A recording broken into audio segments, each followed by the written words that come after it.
ہمارے چینل شمشیر world T V کو subscribe کریں، لائک کریں اور بیل آئیکن کو دبانا نہ بھولیں۔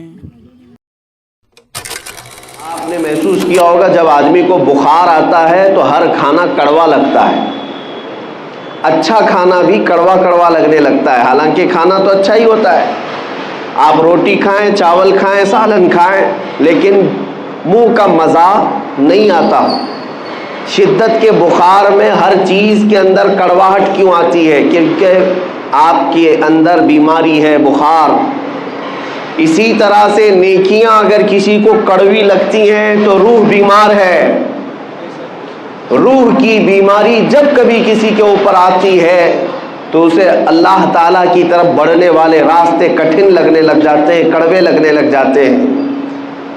تسبیح بھی تمہارے لیے کڑوی ہے، قرآن کی تلاوت بھی کڑوی لگتی ہے، روزہ بھی بھاری ہے اور نماز کی 2 رکعت بھی بھاری ہے۔ ہم نے دیکھا ہے فجر کی 2 رکعت جن لوگوں پر بھاری پڑتی ہے وہ اسی ٹائم پر فجر کے وقت میں 2 گھنٹہ جیم آرام سے کر لیتے ہیں۔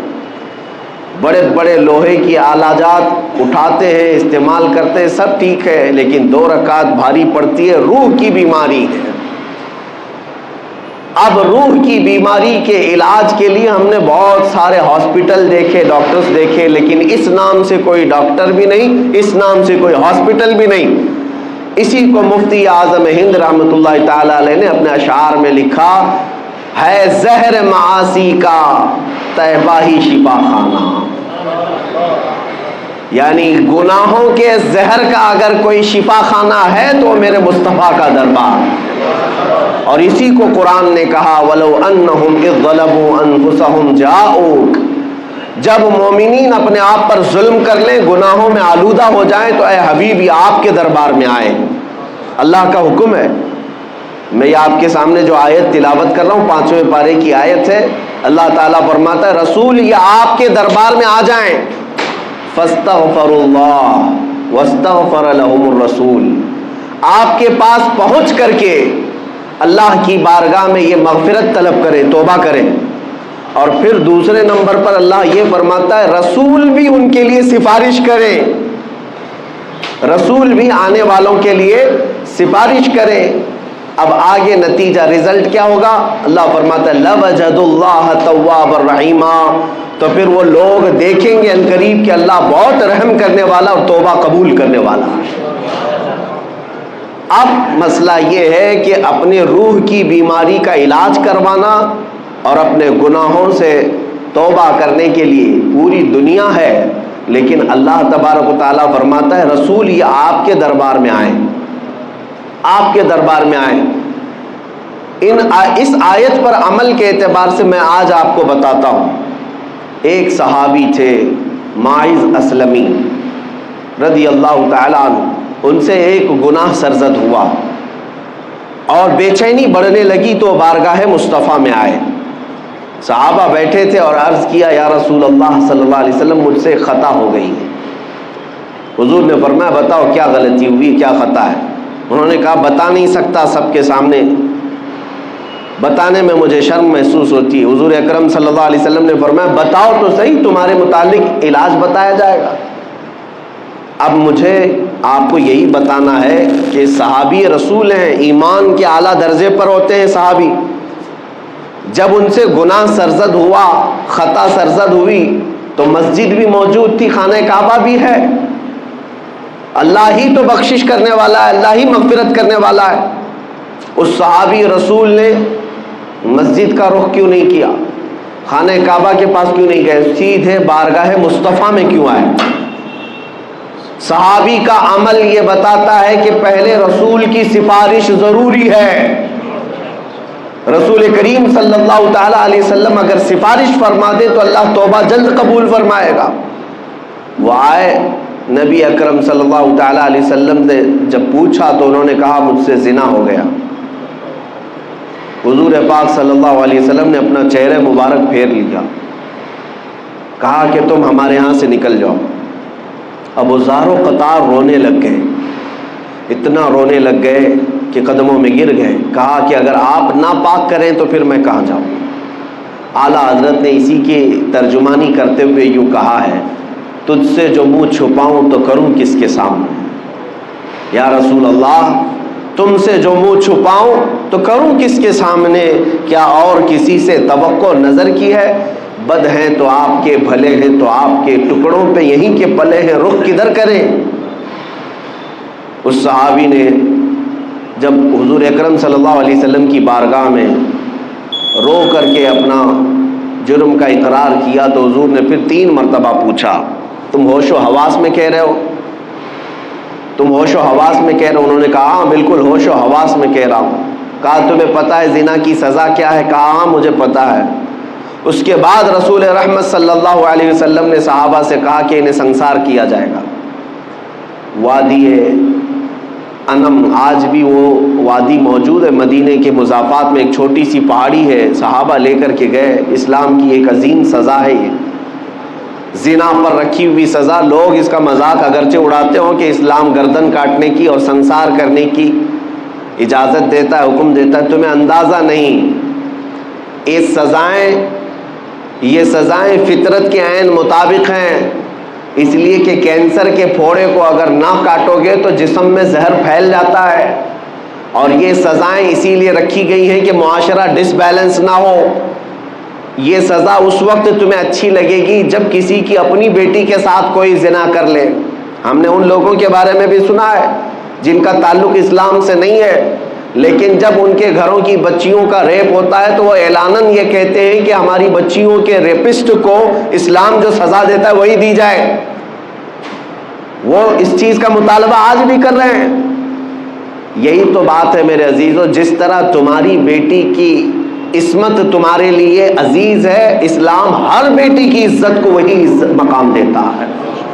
ہر بیٹی کی عزت کا مقام ہے. انہیں سنسار کرنے کے لیے لے جایا گیا اور صحابہ نے انہیں سنسار کر دیا. ان کی روح پرواز کر گئی. واپس جب آئے رسول رحمت صلی اللہ تعالیٰ علیہ وسلم، یہ اللہ کے قوانین ہیں، اللہ کے حدود ہیں، اس پر عمل کرنا ضروری ہے، لیکن تقاضۂ بشریت یہ ہے کہ دل بھی تو کسی سے لگا رہتا ہے. حضور پاک صلی اللہ تعالیٰ علیہ وسلم غمگین تھے، آنکھوں سے آنسو تھے. حضور گئے نہیں تھے. صحابہ جب آئے تو حضور نے پوچھا میرے مائز کو جب مار رہے تھے تم لوگ تو وہ کیا کہہ رہے تھے؟ تو صحابہ نے کہا یا رسول اللہ، ان کو جب مارا جا رہا تھا تو وہ یہ کہہ رہے تھے ترحم لنا یا رسول اللہ، اے اللہ کے رسول مجھ پر رحم کر دیجیے. انہوں نے خود سے اقرار کر کے وہ سزا کو لیا ہے، زبردستی پکڑ کر کے ان کو سزا نہیں دی گئی. مائز اسلمی جانتے تھے کہ اگر میں دنیا کی سزا لے لوں گا تو محفوظ، اگر قیامت کی سزا کا انتظار کیا تو اس سے 99 گنا زیادہ سزا ہو سکتی ہے. وہ صحابی جانتے تھے، اسی لیے دنیاوی سزا کو انہوں نے ترجیح دی، خود سے قبول کیا کہ مجھے یہی سزا دو، آخرت کی سزا کا میں انتظار نہیں کرنا چاہتا. بہرحال بات یہ ہے کہ وہ بارگاہ مصطفیٰ میں گئے، سزا تو ہوئی، لیکن جیسے ہی ایک صحابی نے بڑھ کر کے کہا آقا میرے ہاتھ میں اونٹ کی ایک ہڈی تھی، میں نے وہ لے کر کے مائز کی کھوپڑی پر مارا تو ان کی کھوپڑی پھٹ گئی اور خون میرے جسم پر آ کر گرا، تو میں یہ سوچ کر کے ہٹ گیا کہ گنہگار کا خون ہے. میرے آقا کو جلال آ گیا، کھڑے ہو گئے، کہا اپنے جملوں کو واپس لو. وہ میرے دربار میں آ کر توبہ کر کے گیا ہے. یہ سزا جو دی جا رہی تھی وہ حدود قائم رکھنے کی سزا ہے، نظام عدل ہے، یہ قانون ہے، لیکن تم نے کیسے کہا کہ وہ گنہگار کا خون تھا، پاپی کا، خطا کار کا خون تھا؟ تم اپنا جملہ واپس لو. اس لیے کہ ابھی جبرائیل امین میرے پاس آئے تھے اور یہ بشارت دے کر کے گئے یا رسول اللہ آپ کے ماعز نے ایسی توبہ کی ہے کہ اس کے عوض اللہ نے پورے مدینے والوں کے گناہ معاف کیے. عزیزان گرامی، یہ واقعہ میں نے اس لیے عرض کیا کہ بارگاہ مصطفیٰ میں جو ایک بار پہنچ جائے مولا کریم اس کے بھی گناہ معاف کرتا ہے، اس کے متعلقین کے بھی گناہ معاف فرماتا ہے. اسی لیے ہمارے لیے آج بھی وہ دربار کھلا ہوا ہے. اب بات آتی ہے، صحابہ تو گئے حضور کے پاس، جب کبھی ان سے خطائیں ہوئی حضور کے پاس گئے، کیونکہ قرآن کہتا ہے آیت پر عمل ہے وَلَوْ أَنَّهُمْ إِذْ ظَلَمُوا أَنفُسَهُمْ جَاءُوكَ، جب مومنین اپنی جانوں پر ظلم کریں تو اے رسول یہ آپ کے پاس آ جائیں. تو ٹھیک ہے، اس آیت پر صحابہ نے تو عمل کر لیا، لیکن جب میرے آقا صلی اللہ تعالیٰ علیہ وسلم وصال فرما گئے اور ہم سب سے پردہ فرما لیا، تو اب قیامت تک آنے والے اس آیت پر کیسے عمل کریں گے؟ قرآن تو صرف حضور کے زمانے کے لیے نہیں نازل ہوا، قیامت تک کے لیے ہے، اس کا ہر حکم قیامت تک کے لیے ہے۔ اب اس آیت پر ہم اور آپ کیسے عمل کریں گے؟ مثال کے طور پر گناہ ہم سے بھی ہوئے، آپ سے بھی ہوئے، اور قرآن کہتا ہے جب گناہ زیادہ ہو جائیں تم سے تو جاؤ رسول کے دربار میں، رسول کے دربار میں۔ اب مان لیا کہ مدینہ کے دربار میں ہر ایک گنہگار کو پہنچنا ضروری ہوتا، تو آج کے حالات بتا رہے ہیں کہ ہر غریب اور ہر امیر نہیں پہنچ سکتا، حالات الگ مختلف ہوتے ہیں۔ اور آج تو حج اور عمرے اس قدر مہنگے ہو گئے کہ ایک عام آدمی کے بس سے باہر ہوتے نظر آتے ہیں، اور گناہوں کا تو سیلاب ہمارے پاس ایسا ہے کہ ہر مہینے جائیں تو بھی کم ہے۔ تو بارگاہ مصطفیٰ میں جانے کا حکم تو آیا، لیکن جائیں کیسے؟ قرآن تو کہہ رہا ہے جاؤ رسول کے دربار میں، اگر وہ سفارش کر دیں تو اللہ بھی تمہاری توبہ قبول کرے گا۔ تو اب اس آیت کے تحت تمہیں یہ ماننا پڑے گا اللہ تعالیٰ کسی بھی بندے پر اس کی طاقت سے زیادہ کا حکم نہیں دیتا، اس کی طاقت سے زیادہ کا حکم نہیں دیتا۔ وہ افریقہ کی سرزمین پر رہنے والے جو 2 روٹیوں کے لیے اپنے پیٹ پر پتھر آج بھی باندھتے ہوں، وہ 2 روٹیوں کے لیے بڑی محنت اور کشمکش میں مبتلا رہتے ہوں، وہ جب گناہ کر لیں تو مدینے کیسے پہنچیں گے؟ ان کے پاس تو اسباب بھی نہیں۔ اور ہمارے وطن میں بھی بہت سارے غریب ہیں، کیا وہ ہر ایک مدینہ طیبہ اور عرب کا سفر کرنے کے قابل ہے؟ نہیں ہو پائے گا۔ اب اس آیت پر عمل کا طریقہ کیا ہوگا؟ گناہ ہم سے بھی ہوتے ہیں، آپ سے بھی ہوتے ہیں، اب حضور کے دربار میں جائیں کیسے؟ تو مفسرین فرماتے ہیں یہ اللہ تعالیٰ کا نظام ہے کہ وہ اپنے بندوں پر اس کی طاقت سے زیادہ، بندے کی طاقت سے زیادہ کا حکم نہیں دیتا۔ آج اگر ممبئی کی سرزمین پر تم بیٹھے، دلی کی سرزمین پر تم بیٹھے، غریب ہو، اسباب نہیں، استطاعت نہیں، گناہ ہو گئے، خطائیں ہو گئیں، اب مجھے اپنی توبہ کے لیے بارگاہ مصطفیٰ میں جانا ہے لیکن اسباب نہیں، تو اللہ تعالیٰ کی اس آیت پر عمل کا طریقہ یہ ہوگا کہ جس دن تمہیں احساس ہو جائے مجھے توبہ کرنا ہے، کسی بھی گوشے میں بیٹھ جاؤ، آنکھیں بند کر لو اور میرے مصطفیٰ کو حاضر و ناظر تصور کر لو، اس آیت پر عمل ہو جائے گا۔ یہ اتنا تصور کر لو کہ میں رسول کے دربار میں آ گیا، اتنا بھی تمہاری حاضری کافی ہے۔ پیدل چل کر کے یا پلین میں جا کر کے یا کسی بھی طرح سے مدینے میں جسمانی طور پر پہنچ جانا ہی ضروری نہیں، تم جس مقام سے بھی میرے مصطفیٰ کو پکارو گے تو یہ حاضری تمہاری مقرر کر لی جائے گی اور اس آیت پر تمہارا عمل مانا جائے گا۔ آج تم سے گناہ ہوئے، شام میں بیٹھا اور میرے آقا کا تصور کیا اور کہا یا رسول اللہ میں گنہگار ہوں، میں خطا کار ہوں، کر کے تمہارے گناہ مانگے تمہاری پناہ، تم کہو دامن میں آ، تم پہ کروڑوں درود۔ اعلیٰ حضرت بریلی شریف میں بیٹھ کر کے ہی تو یہ تمنا کر رہے تھے، گندے نکمے کمی، مہنگے ہیں کوڑی کے تین، کون ہمیں پالتا، تم پہ کروڑوں درود، بے ہنروں بے تمیز کس کو ہوئے ہیں عزیز، ایک تمہارے سوا تم پہ کروڑوں درود۔ بارگاہ مصطفیٰ میں جب بندہ یہاں سے آرزو کرتا ہے، تمنا کرتا ہے، تو میرے مصطفیٰ کریم صلی اللہ تعالیٰ علیہ وسلم وہی مدینے سے اللہ کی بارگاہ میں اس بندے کی سفارش کرتے ہیں، مولا فلاں بن فلاں نے مجھے آج پکارا ہے، فلاں کا بیٹا گناہوں سے توبہ کرنے کے لیے بڑی دور سے مجھے پکارا ہے اور میں اس کی سفارش کر رہا ہوں، مولا تو اس کی توبہ قبول کر لے۔ عزیزان گرامی وقار، حج پر ہر ایک کا جانا ممکن تو نہیں لگتا، لیکن بارگاہ مصطفیٰ میں ہر ایک کا پہنچنا ممکن ہے۔ اسی طرح کی ایک بات میں آپ کو بتاؤں، سچی طلب ہے، سچی تمنا ہے تو تمہاری روحیں وہاں پر حاضری دیا کرتی ہیں، حاضری دیا کرتی ہیں۔ حضرت عبداللہ ابن مبارک وہ حج کے لیے نکلے تھے، حج کے لیے اس وقت جب نکلتے تھے تو پیدل ہوتے، قافلوں پر جاتے، اونٹ اور گھوڑے کے سفر ہوتے۔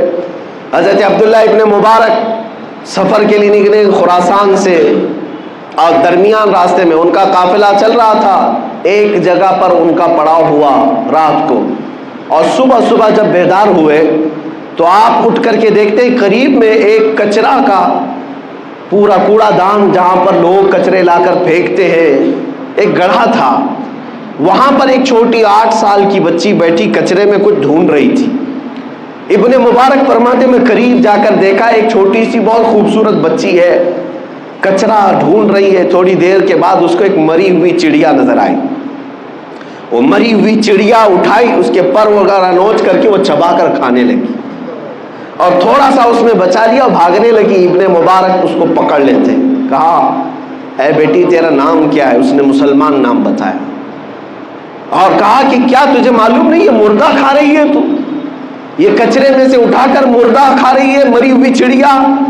وہ بچی سر جھکاتی اور کہتی ہے اے بزرگ، کیا اسلام اس بات کی اجازت نہیں دیتا کہ 3 دن کی بھوک کے بعد میرے گھر میں کوئی چیز نہ ہو؟ میرا ایک معذور بھائی میرے گھر کے اندر سویا ہوا ہے اور میں بھوک کی شدت کی وجہ سے 3 دن کے بعد اگر مری ہوئی چڑیا کھاؤں تو کیا اسلام اس کی اجازت نہیں دیتا؟ ابن مبارک کا دل سہم گیا۔ اس لڑکی کے ساتھ وہ اس کی جھوپڑی میں گئے، دیکھا تو معذور بھائی اس کا ایک لیٹا ہوا ہے اور ایک لڑکی ہے، کچھ بھی نہیں ہے گھر میں، کوئی چیز نہیں ہے۔ وہ مری ہوئی چڑیا کچرے کے کوڑے دان سے اٹھا کر کے کھا کر کے آئی، ان کا دل اتنا پسیج گیا۔ ابن مبارک اپنے قافلے میں آئے، جو زادے راہ وہ لے کر نکلے تھے سامان پیسہ سب ایک گٹھری میں جمع کیا اور اس بچی کو دے دیا، کہا یہ تو لے لے، اب میں حج پر نہیں جا سکتا۔ اب سامان بھی نہیں تھا، مال بھی نہیں تھا، پیسہ بھی نہیں تھا، بیچ راستے میں اس چھوٹی سی بچی کو مالک بنا دیا اور قافلے سے واپس اپنے وطن چلے آئے، اپنے گھر آ گئے۔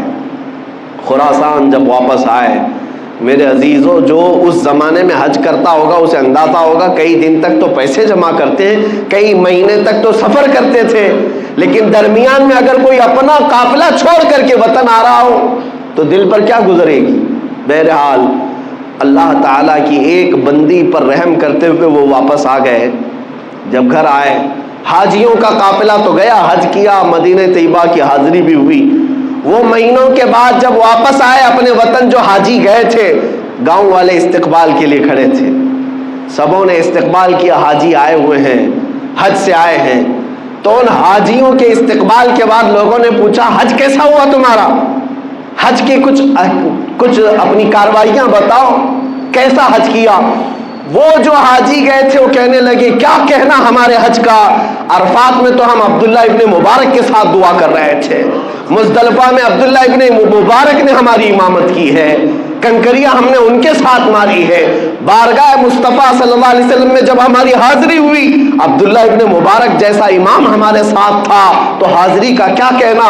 ہر حاجی عبداللہ ابن مبارک کا نام لے رہا ہے۔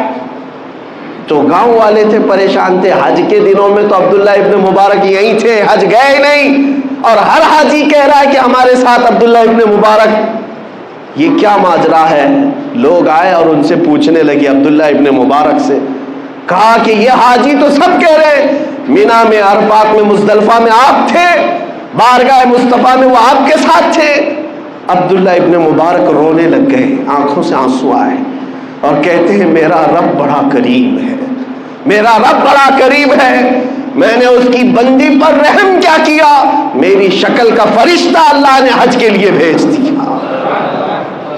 وہ ابن مبارک کی شکل کا فرشتہ تھا جو ان کی طرف سے ارکان حج ادا کر رہا تھا، بارگاہ مصطفیٰ میں حاضری بھی دے رہا تھا۔ میرے عزیزوں، یہی میں کہنا چاہتا ہوں، اگر دل کے اندر تمہارا احساس اسی سرزمین پر بیٹھے رہو گے لیکن حاضری مدینے میں ہوتی رہے گی، حضور اکرم صلی اللہ علیہ وسلم کے دربار میں پہنچتے رہیں گے، لیکن جو فزیکل حاضری ہے، مباشرتاً جسمانی حاضری ہے، اس کا مقام ہی کچھ اور ہے۔ جب نبی رحمت صلی اللہ علیہ وسلم کے دربار میں ایک حاجی پہنچتا ہے تو اس کی دل کی دنیا بدل جاتی ہے۔ ظاہر سی بات ہے، ایک بچہ ماں کے پاس جب آ کر سکون محسوس کرتا ہے، قسم رب ذوالجلال کی میں اپنے دل کی کیفیت بتاتا ہوں،